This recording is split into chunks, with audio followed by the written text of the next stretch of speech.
নবনির্বাচিত পুনর্নির্বাচিত সভাপতি আবুল খালেদ আফজাল। আমি তাকে বক্তব্য রাখার জন্য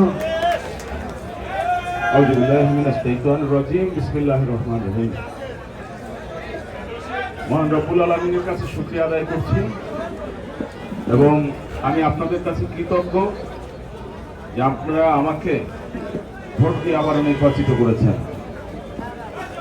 আমরা গত কমিটি আমরা চেষ্টা করেছি ঢাকা রিপোর্টার্স ইউনিটিকে সর্বোচ্চ দেওয়ার জন্য, কিন্তু একটি বছর এটা খুবই কম সময়, যে সময়ের মধ্যে আমরা সবকিছু সমাধান করতে পারিনি।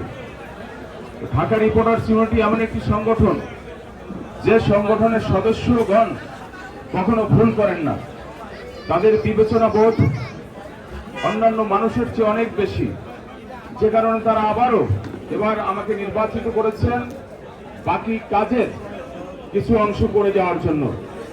আমরা এই বছর চেষ্টা করব আমাদের বাকি কাজগুলো করার জন্য। ইতিমধ্যে আমার সেক্রেটারি মহোদয় বলেছেন যে আমরা মসজিদ কমপ্লেক্স ধরেছি, আমাদের এদিকে বর্ধিত অংশ সেই প্রায় আরো 44% জায়গা আমরা বর্ধিত করেছি। আমরা এগুলোতে সংস্কারমূলক কাজ করব, এগুলিতে নতুন স্থাপনা করার চেষ্টা করব। আমরা অন্যান্য যে বিষয়গুলো আছে সেই বিষয়গুলোর দিকে আমরা নজর দেব।